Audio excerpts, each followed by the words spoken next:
Cizeta Moroder V16T Prototype. Behind closed doors on a quiet street in Modena, Italy, the guys who designed the original Lamborghini Countach were putting the final touches on its genuine worthy successor car with such a brand new V16 engine and a predicted peak speed of much more than 200 miles per hour.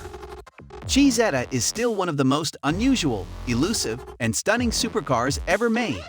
With its Lamborghini-inspired sharp edges actual V16 engine, amazing stats, and the fact that only 10 of these vehicles were constructed on Italian soil, including the prototype stated above, they only appear on the collector market on a very rare basis. When they do, they generally exchange hands for exorbitant sums. Hi guys! Welcome back to The Rich Monkey, and in today's video, I am going to tell you about the very rare Cizeta Moroder V16T.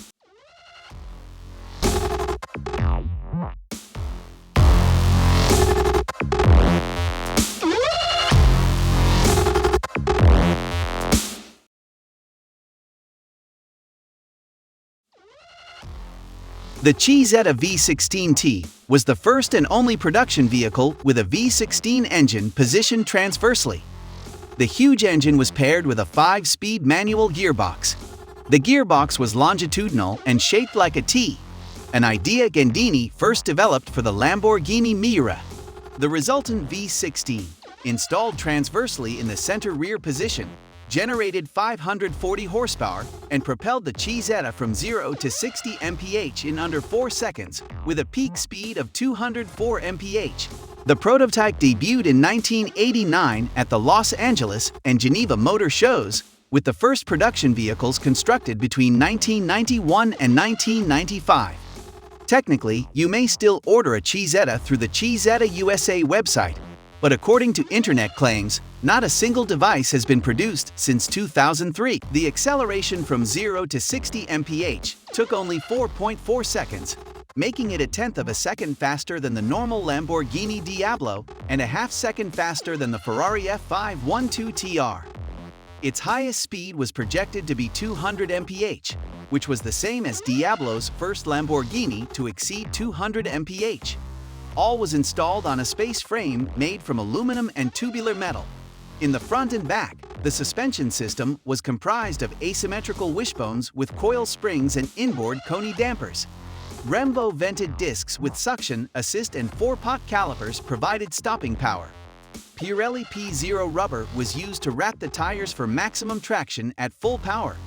Interior: the interiors of most supercars of the time were plain, with significantly fewer devices than current automobiles. The V16T was no exception, although it appeared fairly basic in comparison to a 1980s Lamborghini or Ferrari. That was because Zampolli was a huge enthusiast of race vehicles and old Ferraris. More significantly, he didn't trust gauges and sophisticated indications. In his own words, "People don't look at gauges." As a result, I opted to keep things basic and small, with everything in front of you like a race vehicle. T's cockpit's instrument panel included only 2 gauges, a tachometer and a speedometer. The dashboard was as simple as possible, and the center console featured a few controls directly above it. The latter has a few additional switches, as well as the sporty, big gear shifter. Nonetheless, the cockpit was luxurious and comfy for a supercar, simple structure. The 1980s saw the introduction of a slew of exotic supercars, but none were as exciting as the V16T. The design of the Cizeta Moroder is the most intriguing aspect of the narrative.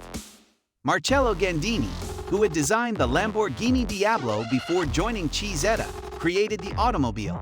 Hence, the parallels between the two are unsurprising.